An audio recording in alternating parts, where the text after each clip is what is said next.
예레미야 26장 1절에서 15절입니다. 유다의 왕 요시아의 아들 여호야김이 다스리기 시작한 때 여호와께로부터 이 말씀이 임하여 이르시되 여호와께서 이와 같이 말씀하시니라. 너는 여호와의 성전 뜰에 서서 유다 모든 성읍에서 여호와의 성전에 와서 예배하는 자에게 내가 내게 명령하여 이르게 한 모든 말을 전하되 한마디도 감하지 말라. 그들이 듣고 혹시 각각 그 악한 길에서 돌아오리라 그리하면 내가 그들의 악행으로 말미암아 그들에게 재앙을 내리려 하던 뜻을 돌이키리라. 너는 그들에게 이와 같이 이르라. 여호와의 말씀에 너희가 나를 순종하지 아니하며 내가 너희 앞에 둔 내 율법을 행하지 아니하며 내가 너희에게 나의 종 선지자들을 꾸준히 보내 그들의 말을 순종하라고 하였으나 너희는 순종하지 아니하였느니라. 내가 이 성전을 실로같이 되게 하고 이 성을 세계 모든 민족의 저주거리가 되게 하리라 하셨느니라. 예레미야가 여호와의 성전에서 이 말을 하매 제사장들과 선지자들과 모든 백성이 듣더라. 예레미야가 여호와께서 명령하신 말씀을 모든 백성에게 전하기를 마침에 제사장들과 선지자들과 모든 백성이 그를 붙잡고 이르되 내가 반드시 죽어야 하리라. 어찌하여 네가 여호와의 이름을 의지하고 예언하여 이르기를 이 성전이 실로같이 되겠고 이 성이 황폐하여 주민이 없으리라 하느냐 하며 그 모든 백성이 여호와의 성전에서 예레미야를 향하여 모여드니라. 유다의 고관들이 말을 듣고 왕궁에서 여호와의 성전으로 올라가 여호와의 성전 새 대문의 입구에 앉으매 제사장들과 선지자들이 고관들과 모든 백성에게 말하여 이르되 이 사람은 죽는 것이 합당하니 너희 귀로 들음같이 이 성에 관하여 예언하였습니다. 예레미야가 모든 고관과 백성에게 말하여 이르되 여호와께서 나를 보내사 너희가 들은 바 모든 말로 이 성전과 이 성을 향하여 예언하게 하셨느니라. 그런즉 너희는 너희 길과 행위를 고치고 너희 하나님 여호와의 목소리를 청종하라. 그리하면 여호와께서 너희에게 선언하신 재앙에 대하여 뜻을 돌이키시리라. 보라, 나는 너희 손에 있으니 너희 의견에 좋은 대로 옳은 대로 하려니와 너희는 분명히 알아라. 너희가 나를 죽이면 반드시 무죄한 피를 너희 몸과 이 성과 이 성 주민에게 돌리는 것이니라. 이는 여호와께서 진실로 나를 보내사 이 모든 말을 너희 귀에 말하게 하셨습니다. 아멘. 예레미야 선지자는 예루살렘과 남유다가 멸망하기 직전에 하나님께서 보내신 마지막 기회, 그런 의미가 있습니다. 예레미야 선지자에게 말씀 주셔서 유다 백성, 예루살렘 백성들에게 말씀을 선포하게 하실 때 하나님께서 아직 기대가 있으셨어요. 오늘 그 기대가 3절에 보면 그들이 듣고 혹시 이렇게, 혹시라는 단어가 원문에 보면 맨 앞에 있거든요. 그러니까 하나님께서는 혹시 그들이 예레미야를 통해서 전하는 하나님의 말씀을 듣고 그 악한 길에서 돌이켜 회개하고 하나님께로 돌아오면 하나님께서는 그들에게 내리려고 계획하셨던 재앙을 거둬들이실 생각이거든요. 그러니까 제가 늘 죄 때문에 망하는 게 아닙니다. 좀 더 정확하게 보면 물론 죄 때문에 망하죠. 근데 하나님은 죄 지었다고 해서 바로 멸망하고 재앙을 내리시지 않거든요. 하나님의 백성들에게 하나님의 종들 말씀을 먼저 보내시면서 회개하게 하시거든요. 그래서 악을 저지르고 죄를 지은 하나님의 백성들이 하나님께서 주시는 이 예레미야 같은 하나님의 말씀의 종을 보내셔서 악행에서 돌이켜라. 그러면 너희를 그 죄로 말미암아 재앙을 내려 심판하시려는 그 하나님의 뜻을 하나님께서 거둬들이실 거다. 그래서 정확히 말하면 죄를 회개하라는 하나님의 말씀을 거부하기 때문에 망하는 거예요. 악을 저질러요.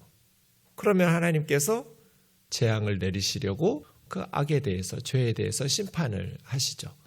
그때 선지자들을 보내셔서 말씀을 전하신단 말이에요. 5절에 보시면 나의 종 선지자들을 꾸준히 보냈다. 예레미야만 보낸 거 아니죠. 꾸준히 하나님의 종 선지자들, 선지자 말씀 사역자잖아요. 하나님의 말씀을 전하는 말씀의 일꾼들을 꾸준히 보냈어요. 7장 13절에 보면 새벽부터 부지런히 보내셨다고 하나님 말씀하셨거든요. 근데 너희가 듣기를 거부해요. 그래서 지금 목숨 걸고 예레미야는 하나님의 말씀을 전하거든요. 우선 1절 보시면 예레미야가 이 말씀을 전한 때가 언젠지 그 시기를 밝히고 있어요. 유다 왕 요시야의 아들 여호야김이 다스리기 시작한 때. 제가 늘 조선시대에 정말 훌륭한 왕은 2명입니다. 세종하고 정조입니다. 정조가 갑자기 그렇게 떠나신 것이 정말 우리 역사로 보면 안타까운 죽음입니다. 이것처럼 유대에도 정조 같은 개혁 군주가 있었습니다. 성경에서 다윗과 같은 왕이었다라고 칭찬하고 있는 왕이 나오는데 그게 요시야예요. 다윗과 같았다고. 그래서 남유다 역사 가운데도 정말 훌륭한 왕은 둘인데 다윗과 요시야 이렇게 말할 수 있습니다. 그 요시야가 갑자기 주전 609년에 당시의 세계 정세를 보면 여러분 세계를 호령하고 있던 국제 정세를 살펴보면 아수르가 최강대국이었어요. 아수르에 의해서 722년에 북이스라엘도 멸망했잖아요. 그런데 지금 요시야가 죽을 요 때에는 아수르의 세력이 약화됐어요. 아수르의 세력이 약화되고 아수르의 세력이 어디서 약화되냐면 예루살렘에서 약화돼요. 그때 히스기야 왕 때인데요. 아수르가 예루살렘을 정복하려고 애워쌌는데 히스기야가 이사야 선지자의 말씀을 들으면서 하나님을 전심으로 의지하거든요.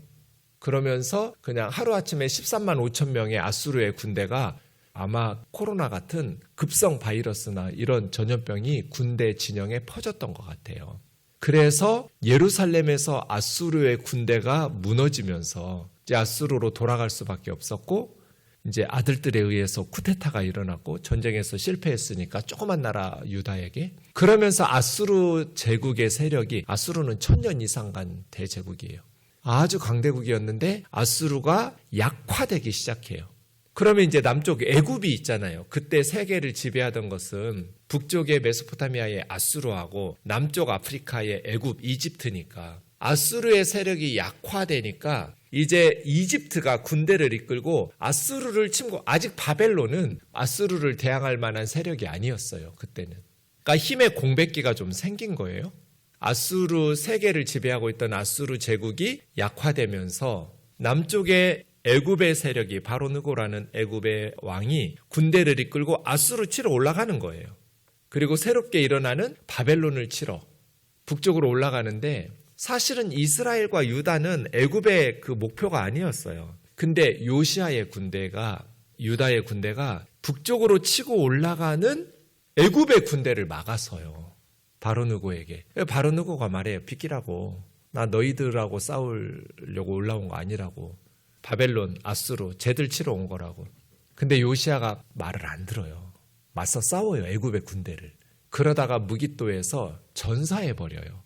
참 이게 아까운 순간이에요. 유다 역사로 보면. 31년 동안 주전 640년부터 609년이거든요. 이 무깃도에서 요시야가 전사하면서 갑자기 요시야 왕이 죽게 돼요. 남유다에. 그러면서 이제 유다는 위기에 처한 거예요. 나라를 너무너무 잘 이끌었던 31년간 이끌었던 요시야 왕이 갑자기 애굽의 군대에 의해서 전사당한 거예요. 그러면 이제 새로운 왕을 세워야겠죠? 요시야에게는 아들이 4명 있었어요. 요하난이라는 첫째 아들은 거의 이름만 있지 등장하지 않는 걸 보면 뭐 무슨 좀 일찍 죽었거나 아니면 병들었거나 왕이 될 수 있는 뭐 그런 게 아니었나 봐요, 상황이. 특이하게도 그러면 둘째 아들 여호야김을 왕으로 세울 것 같은데 예루살렘에서는 막내 여호아스 살룸이라고 부르는 요시야의 넷째 아들을 왕으로 세웠어요. 아버지 죽었으니까. 근데 이제 애굽이 북쪽에 올라가서 전쟁하고 사실은 성공하지 못했어요. 다시 이집트로 돌아가면서 예루살렘 사람들이 세웠던 요시야의 넷째 아들 여호아스 왕을 그냥 포로로 잡아서 이집트로 끌고 갔어요. 그러면서 친애굽파라고 할 수 있는 요시야의 둘째 아들 이 1절에 나오는 여호야김을 세운 거예요.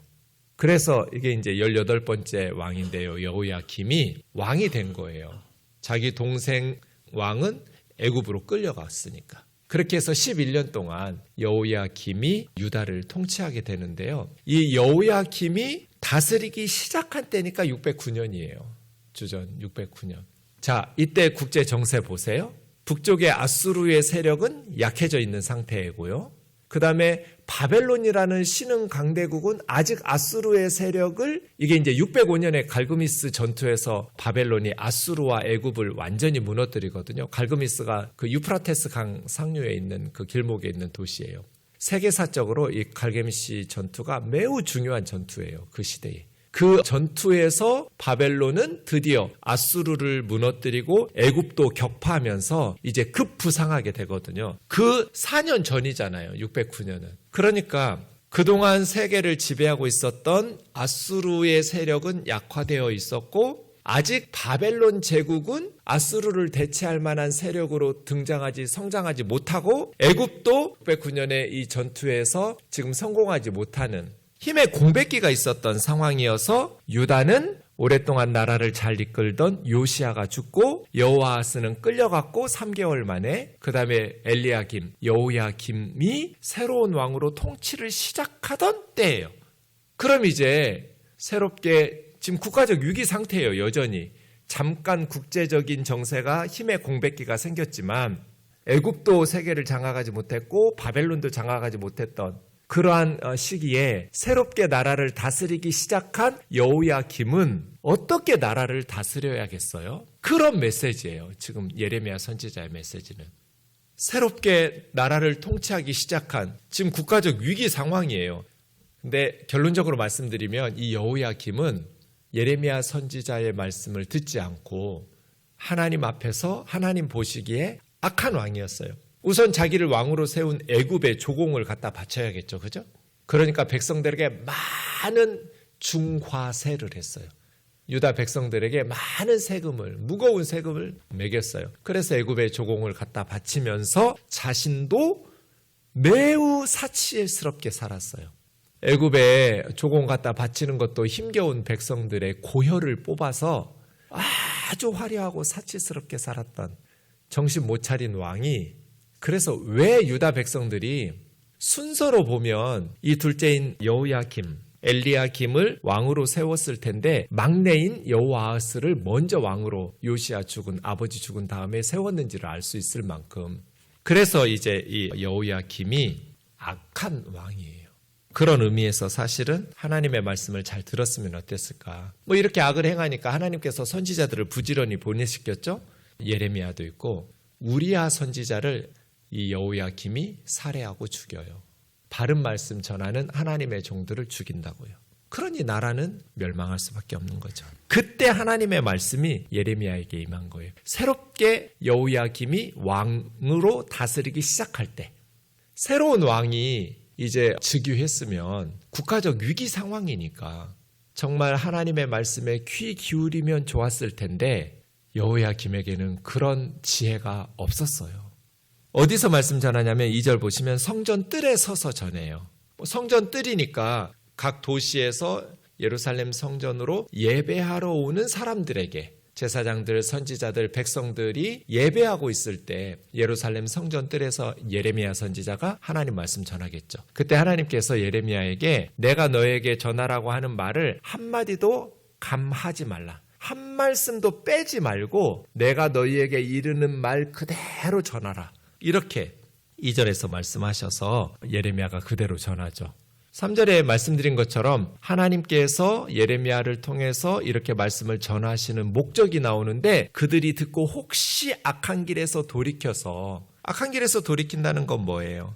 3절에 있는 것처럼 악행으로 말미암아 그들에게 재앙을 내리려 하던 것을 돌이키리니, 그 악한 길에서 돌이키는 것은 4절에 하나님의 율법을 행하며 순종하는 거죠. 너희가 악한 길에서 돌이켜서, 그러니까 사실은 예배가 중요한 게 아니라 하나님의 말씀에 순종하는 것이 중요한 거죠. 예배 드리러 올라온 예루살렘 성전의 이스라엘 백성들에게 예배가 우리나라를 멸망시키지 않는 것이 아니라 순종이 우리나라를 멸망시키지 않을 수 있는, 하나님의 재앙을 거둬들일 수 있는 길입니다. 예레미야는 이렇게 전하는 거죠. 그런데 너희는 하나님께서 나의 종을 꾸준히 선지자들을 보냈는데 순종하지 않았다. 그래서 6절, 내가 이 성전을 실로같이 되게 하고, 실로는 어디예요? 북이스라엘의 성소죠. 실로. 언약궤가 있었던. 근데 실로는 벌써 몇백 년 전에 무너졌어요. 실로 성전 성소가 무너졌다는 건 뭐예요? 나라 망한다는 뜻이죠. 아수르에게. 그래서 망했어요. 북이스라엘이. 그래서 예루살렘 성전이 실로같이 된다는 건 무슨 뜻이에요? 예루살렘 성소도 실로 성소가 무너지듯이. 그럼 예루살렘 성전이 무너진다는 건 뭐예요? 예루살렘 성 도시가 무너지고 나라가 망한다는 뜻이죠. 실로같이 되겠다는 것은 나라 망한다는 뜻이에요. 그래서 이 성전을 실로같이 되게 하고 이 성을, 예루살렘을 세계 모든 민족의 저주거리가 되게 하리라. 이렇게 예레미야가 예루살렘 성전에 예배드리러 오는 사람들에게 하나님의 말씀을 전해요.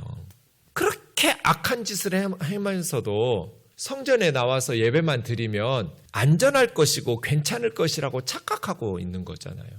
그래서 예레미야는 하나님께서 기다리신 것은 여러분의 제사가 아닙니다. 사무엘 선지자가 사울 왕에게 그랬죠? 순종이 제사보다 낫고 듣는 것이 순양의 기름보다 낫다고. 우리나라를 건져낼 수 있는 것, 하나님께서 우리에게 요구하시는 것은 악행을 버리고 하나님의 율법을 지키면서 순종하는 거지, 말씀에 순종하는 거지, 이렇게 제사 드리는 게 아닙니다. 하나님 앞에 예배 드린다고 해서 나라가 망하지 않는 거 아닙니다.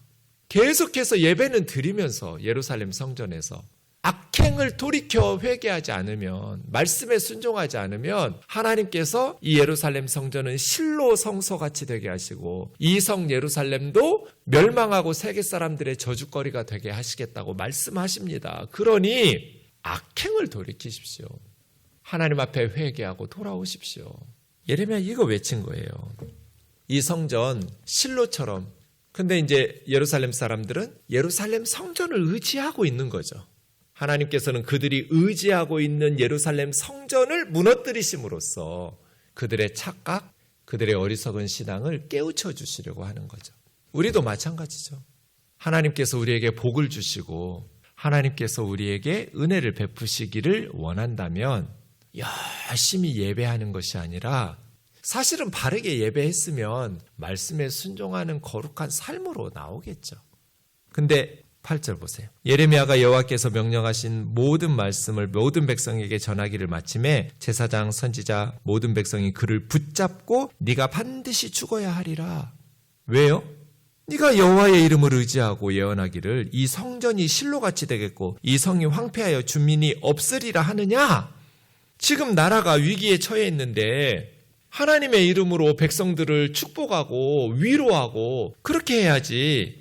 어떻게 성전에서 예배하고 있는 사람들에게 저주를 쏟아부으면서 실로처럼 될 것이라고 말하면서 이 성이 황폐하여 주민이 없으리라고 하느냐는 거예요. 네가 하나님의 이름을 모독하고 거짓 예언자로 백성들을 불안하게 하고 있다는 거겠죠? 예레미야를 하나님의 말씀을 전하는 참 선지자로 받아들이지 않았어요. 왜 그랬을까요? 자신들이 생각하던 메시지가 아니었기 때문이에요.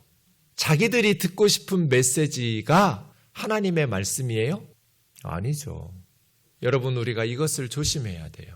내 생각과 똑같은 설교에 은혜 받았습니다가 아니라 하나님의 말씀인 성경을 바르게 해석해서 전하면 내 생각과 다르더라도 은혜 받고 내가 회개해야죠. 우리를 살리는 것은 하나님의 말씀에 순종하는 것이지 예루살렘 성전에 나와서 예배 드리는 게 아니에요. 바르게 예배를 드렸으면 바르게 말씀에 순종하는 삶으로 회개를 해야죠.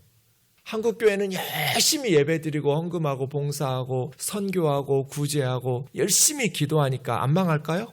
그렇지 않아요. 교회 정말 너무 부끄러울 때가 많아요. 저는 교회가 욕먹는 게 너무너무 싫어요.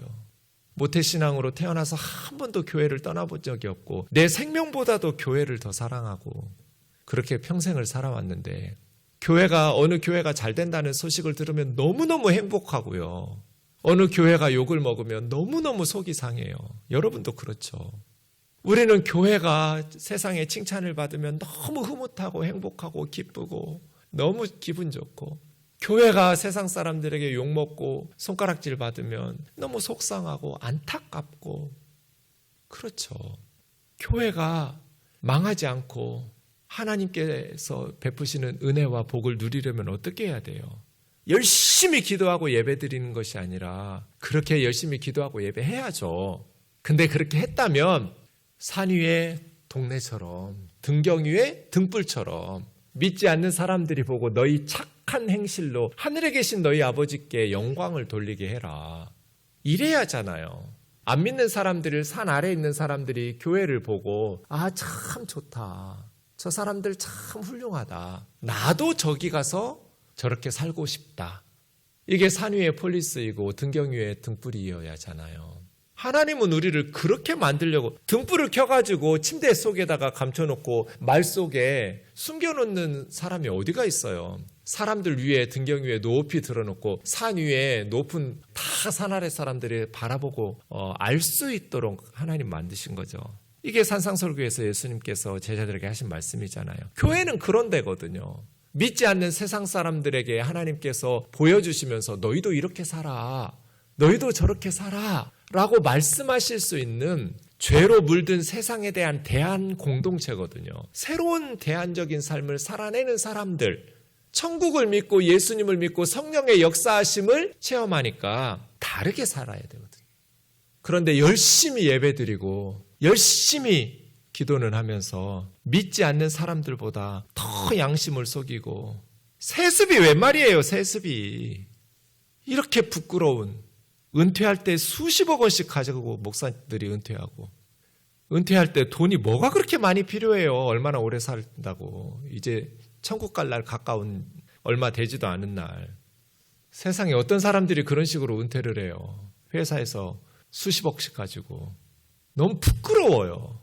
그렇게 말씀 순종은 안 하면서, 하나님 안 믿고 돈 믿으면서 열심히 예배드리고 열심히 기도하면 하나님께서 복을 주시고, 자기들이 듣고 싶은 설교 듣고, 그러면 은혜 받았다고 그러고, 회개를 촉구하고 양심을 찌르고 바른 말씀을 전하면 네가 반드시 죽어야 하리라. 그러다가 유다는, 예루살렘은 불타서 망한 거죠. 듣고 싶은 말씀을 들으려고 하지 말고 하나님의 말씀인 성경을 바르게 해석해서 우리를 바른 신앙으로 인도할, 망하지 않게 하나님의 말씀을 바르게 전해주는 말씀을 은혜받고 아멘해야죠. 예레미야를 죽이겠다고 모여들었어요. 이 사람 죽는 것이 합당하다. 여호와의 이름을 가지고 백성들을, 그리고 성전을 저주한다. 14절에 내가 죽는 건 아무것도 아니다. 나는 너희 손에 있으니 너희 의견에 좋은 대로 옳은 대로 하려니와, 내 목숨이 뭐가 그렇게 중요해. 중요한 것은 나를 죽이면 반드시 무죄한 피를 너희 몸과 성과 주민에게 돌리는 것이다. 하나님이 진실로 나를 너희에게 보내셔서 말씀 전하게 하셨다. 기도하겠습니다. 존귀하신 하나님 아버지, 국가적인 위기 상황에서 예루살렘 사람들과 제사장들과 선지자들과 백성들은 참되신 하나님의 말씀은 거부하고 평화를 외치는, 축복을 외치는 거짓 선지자들에게 세뇌를 당하면서 결국 나라가 망했습니다. 오늘날 우리에게도 하나님의 말씀을 바르게 전해줄 종들이 필요합니다. 우리가 듣고 싶은 말씀이 아니라 하나님께서 우리에게 하시고픈 말씀을 듣게 하여 주옵소서. 하나님의 말씀을 바르게 전하고 하나님의 말씀을 가감없이 전하여 하나님의 백성들이 하나님 앞에 돌아와 하나님께서 기뻐하시는 삶을 살아갈 수 있도록 인도하여 주옵소서. 예수님의 이름으로 기도하옵나이다. 아멘.